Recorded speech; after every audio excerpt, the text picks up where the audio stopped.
All right, so one of the bigger questions, common questions that I get on this channel are what are the albums that got me into death metal?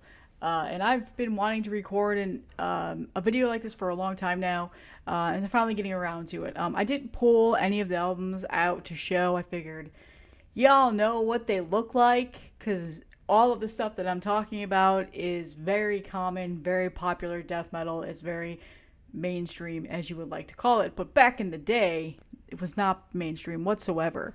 I started listening to death metal at a very young age. My brother, who is a lot older than I am, is a metalhead. He would play the music in his room all the time, and he had the tapes in a tape stand on top of his dresser, and I would sneak in there when he was gone, and I would look at his tapes and admire them. And I remember the first one that I ever really took a good deep look at was a death album. And this music was very hard to get into at a younger age. I was very scared of it. I had this notion of it being very, evil, and I was going to hell because I was very much a Catholic back then.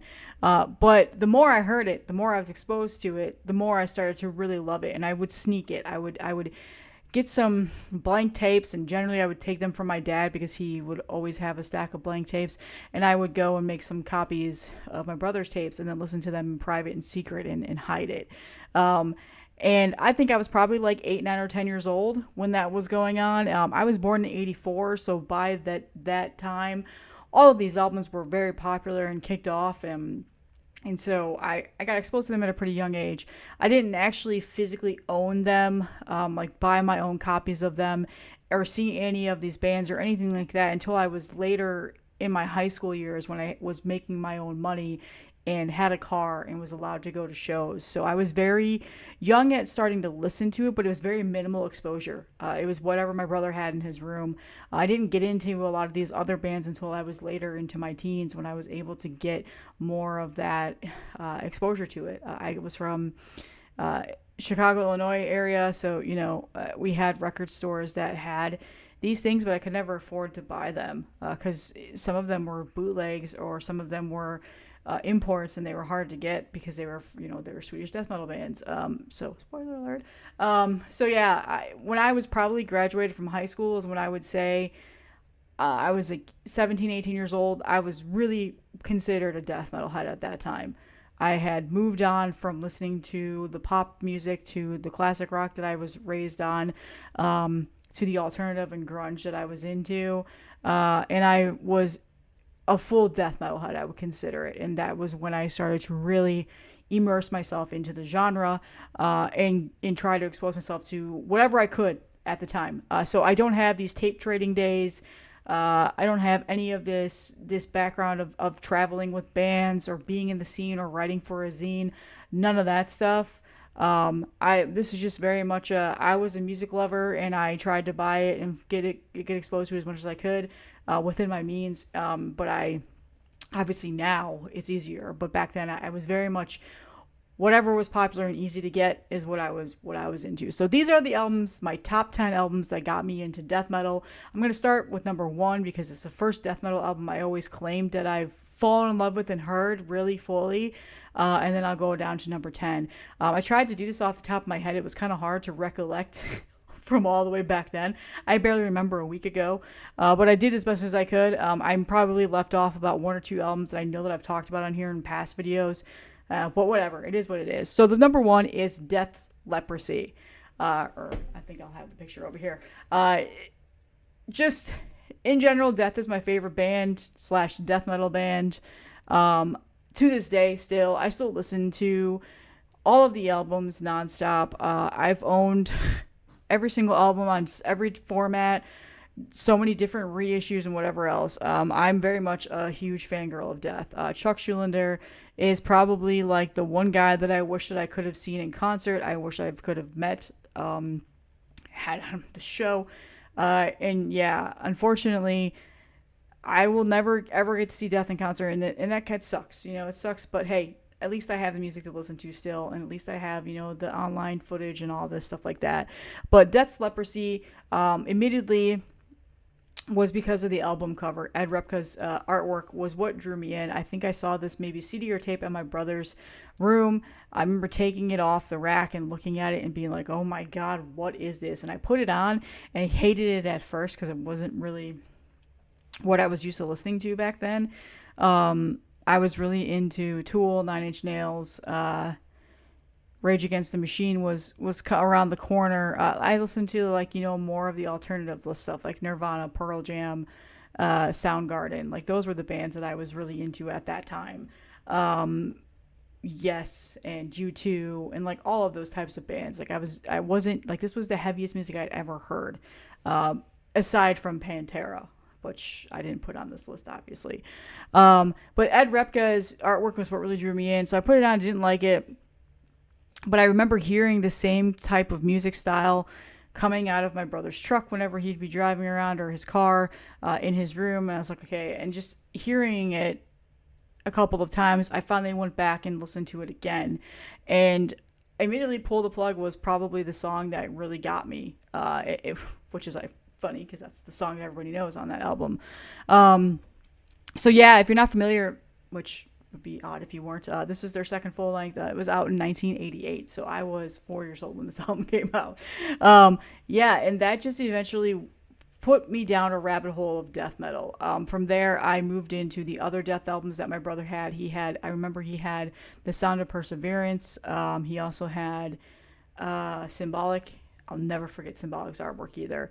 And then I'm pretty sure he had Scream Bloody Gore. Those are the ones that I remember that he had. I don't know if he had Human or any of the other ones or Individual Thought Patterns. I don't know if he had those or not. I can't remember. But those are the ones I remember listening to and copying and dubbing and listening to. They're the ones that I frequently listened to. But Leprosy was always the one that was my favorite and the one that I would go back to over and over and over again. And it's still, to this day, my favorite death metal record. Number 2, Dismember Like an Ever-Flowing Stream. Now, I don't think my brother actually had this. I think eventually when I started to get into the death metal stuff, my cousin, who is a lot older than I am, is also a death metal head, exposed this to me. I just remember being at his house. I'm a lot younger than him, but I'd hang out with him like whenever we'd go see my aunt and uncle for the weekend because they lived like an hour away from us. And I just remember seeing this album artwork in his room. He would have stacks and stacks of death metal records, and he would just play them, and I would just hang out with him and tag along with whatever he would do. He's to this day, he's still a huge death metal head. To this day, he's still a number one reason why I listen to a lot of the stuff I do. We still go back and forth. He still goes to shows. He was just at Decrepit Birth with my brother a couple weeks ago up in Chicago. I think they saw Origin recently too, so they're still very much into all the stuff, and they're my biggest fans for this channel. But yeah, I remember seeing the Dismember logo. I remember, I think he might have been gone for the day, but I was just there for the weekend. He might have been out working or something, and he would just let me hang out in his room, and I would listen to music in there, and I put CDs in. I remember putting this in, and oh my God, this is something I'd never, like, it was unworldly sounding. It was, came out in 1991. I just remember that HM2 sound of the guitars was what really, really sucked me in. Soon to Be Dead was still to this day is my favorite song in the album, my favorite Dismember song. And yeah, I had no idea that these guys were from Sweden. I didn't know. I had no idea until I got later on in life when I was able to start diving into these bands and buy my own stuff.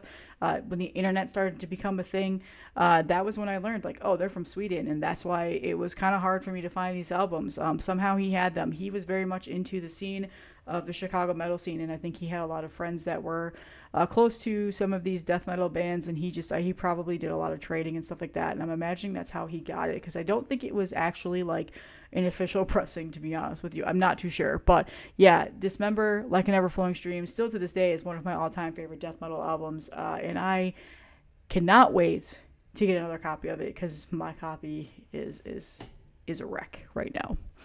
Number 3 was Entombed, Left Hand Path.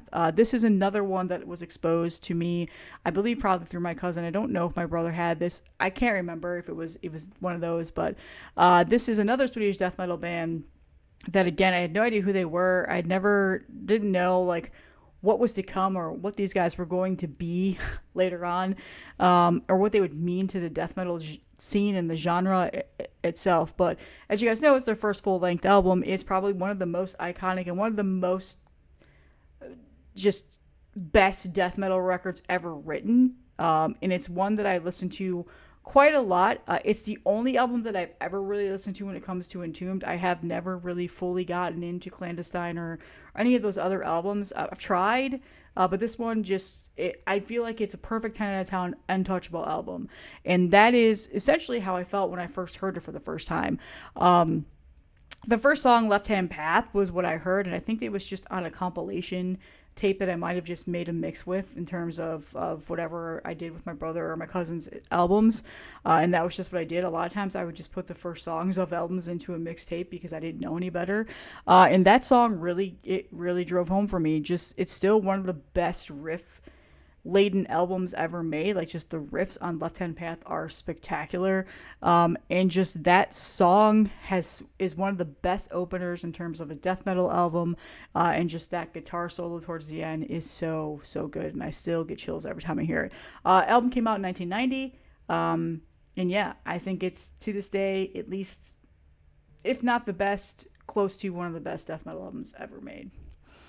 Number 4 is Nile Amongst the Catacombs of Neferka. Nile was a huge influence in terms of what I listen to now. They're still one of my all-time favorite bands, and this was definitely a suggestion based on my cousin. I remember he gave me a stack of CDs, like, hey, go listen to these, when I was fairly young. I might have been a little bit older at this time. And this was in there. And I really love the whole Egyptian theme that they had going, and that type of atmosphere with the music. I just remember hearing it, Carl Sando's vocals, and just being like, this is the most heavy thing I have ever heard, ever. And I became addicted. That was the only album I had ever heard of from Nile, until they started releasing some of their newer records when I was in high school.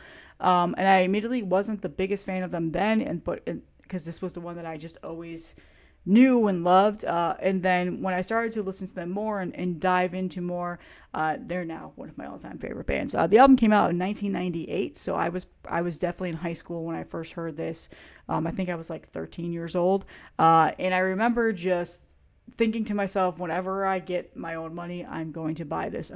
Little did I know it was going to be incredibly hard to get in my area. I think it may have been parental advisory, and I needed a parent to buy it for me. So a lot of these albums I didn't physically own until I was able to get them when I was 18 years old or 21 even. I don't even know. I think it took a long time. My mom definitely was like, hell no, I'm not buying this for you. So a lot of the stuff I had was copies and burned CDs and dubbed tapes and stuff like that for that reason. Number 4 was Deicide with their self-titled Deicide. Oh lordy, this is an album that I did not let anybody know that I liked and that I had listened to. I pulled this off a shelf of either my brother or my cousin, and this was the most satanic thing that I had ever seen. And there was a lot of stuff in the media about how terrible this band was for that reason. And my brother's friends were obsessed with Deicide. We would, whenever we would, they would have I don't know, parties or whatever else, I was always just there somehow. I had a wild childhood, and this was definitely a band that was frequently played whenever I was exposed to my cousin and my brother's friends. Deicide was the most evil and sinister and scary sounding band back then. I very much did not let anybody know that I liked or listened to them, but I do remember that when I was able to get Deicide for the first time ever on CD, it was one of the first death metal CDs I ever bought. I still listen to this album all the time. I think it's one of the best death metal records ever made. And just, yeah, it's incredible. I don't think I need to talk anymore about this record. You guys all know it. Came out in 1990. Classic, iconic album. To this day, I absolutely love it. Number 6 was Pestilence with Consuming Impulse. I always have a hard time saying that. Dutch metal, death metal. Again, this was strictly for the album cover. This was definitely later on into my years of exploring death metal and getting me into death metal. I remember walking into Sam Goody, I think was the CD store that was in our mall. It was called something before that too. I feel like it was Camelot Music. I don't know. They changed names a lot. I remember seeing this sitting on the end rack and just the ants on the guy's face and being like, oh my God, I want that.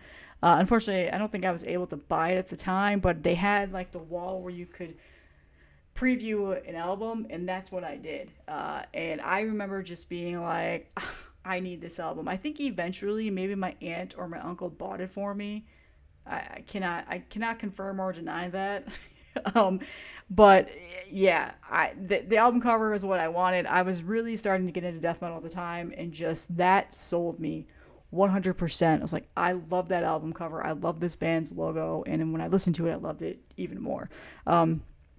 Their second full-length album came out in 1989. I just love the raspy vocal style. It very much reminded me of a lot of the thrash metal bands that I was into at the time. And yeah, it sucked me in right away. But the one thing that I absolutely still love to this day was probably the first time I ever really understood like what the snappy snare sounded like. There's a lot of that snappy snare sounds on this album. That was very much my addiction when I first heard this album.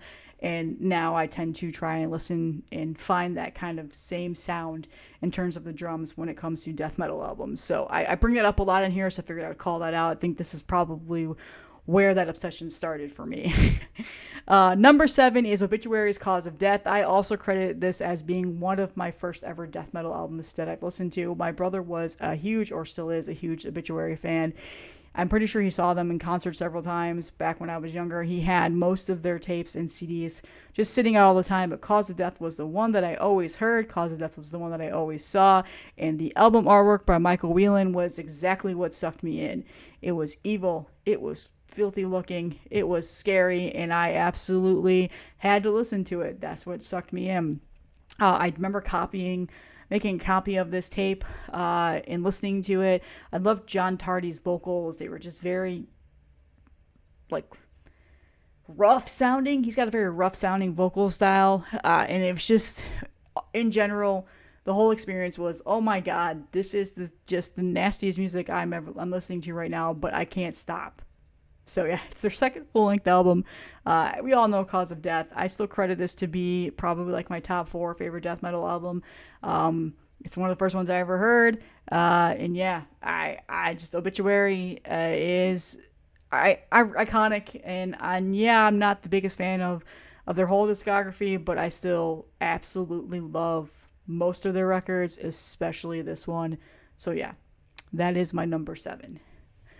Number 8 is Cannibal Corpse's Eaten Back to Life. This was a high school listen for me, admittedly because of Ace Ventura. As you guys know, they were in that movie. Hammer Smash Face was the big single from Tomb of Mutilated, but I was not able to listen to it. If I did, there was some sort of a censored version, I believe. Yeah, as you guys know, Cannibal Corpse was just really censored back then, especially for kids.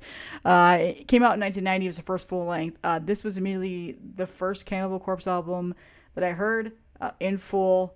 I didn't know what I was getting myself into back then. I hadn't heard anything off of Tomb of the Mutilated except for Hammer Smash Face. I didn't know about Butchered at Birth, or I was not aware of all of their album covers, of like what I was getting myself into listening to Cannibal Corpse. So I very much hid this when I did realize the type of band that I was listening to. There would be kids in my high school that would wear their shirts and have to go home and change, or they have to turn them inside out, because they would legit wear the Butchered at Birth shirts to high school, like, or the Tomb Mutilated.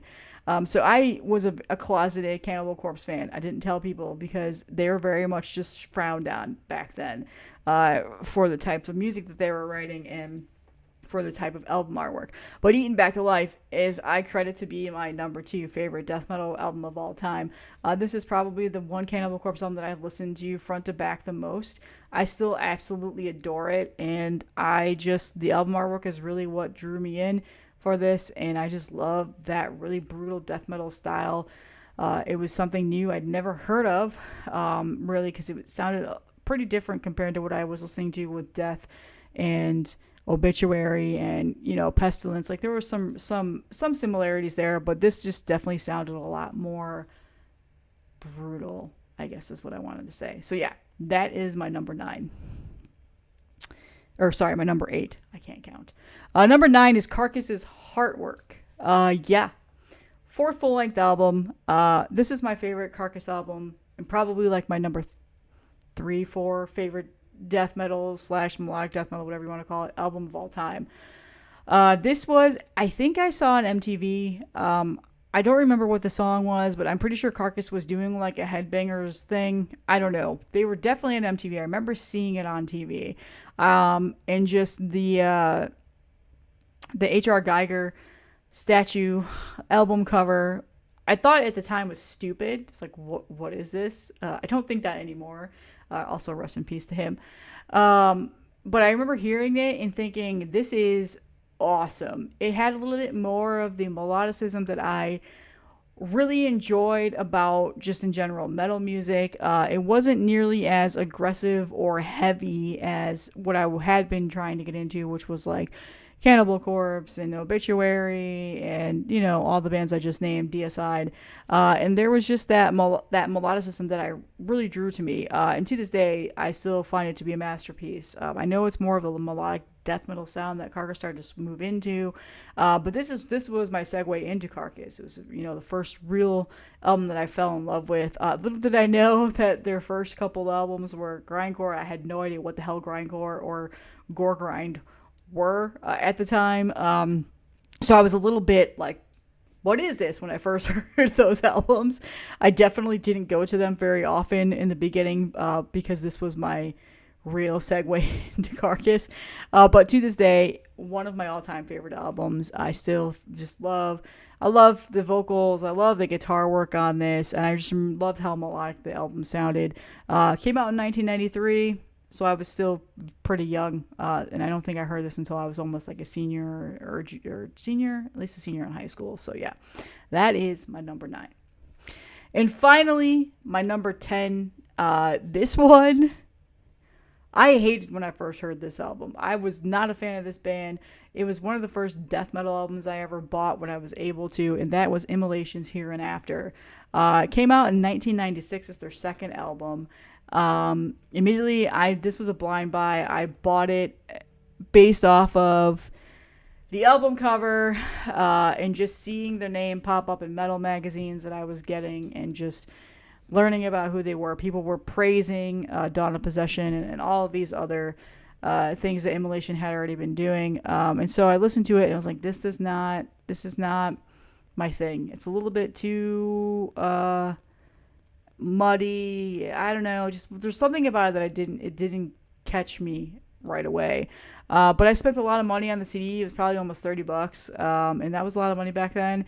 I mean, it still kind of is. Shit, just broke, guys. But eventually I fell in love with how abrasive and evil sounding the album was. And that was pretty much my segue into Immolation. I started to buy their albums out. I think at this time of me first hearing it, they had released an album fairly recently too. One of their later albums, I'm totally blanking on it right now. But so then I had more exposure to their albums because they were pretty popular at the time. I can't remember the album number right now. I'm just blanking on it. But yeah, Immolation, I do credit this to be one of the bands that I really dove me into death metal and really got me further into the genre. Now, I could have probably put Suffocation on this list. I probably could have put Morbid Angel on this list. But immediately, those came a little bit later in my life. I was listening to these albums before I actually really started to dive into those. Funny, because Morbid Angel, you would think that would have been one of the first ones I heard, but it wasn't. Morbid Angel, ironically, came pretty late in my life. But yeah, these are the ones that just stood out to me. These are the ones that still have that nostalgia, and I think could probably easily be my top 10 favorite death metal albums, to be honest with you. Whether or not the order is correct, I don't know. But these are the ones that I consider that got me into death metal, and probably a fantastic death metal starter kit. If you want to get into the old school death metal, these are the albums that I would probably recommend to somebody if they were trying to get into the genre. Although Cannibal Corpse, Immolation, and Deicide maybe a little tough for them. I don't know. But I think, Obituary, Pestilence, Nile, maybe even Nile would be a little bit tough. I don't know. Entombed, Dismember, and Death for sure. I would recommend those to anybody who's new to death metal. That's my list. That's all that I have for you guys today. Let me know in the comments what got you into death metal, and what would you recommend to somebody if they're trying to get into the genre of music. So yeah, I'll see you guys in the next one.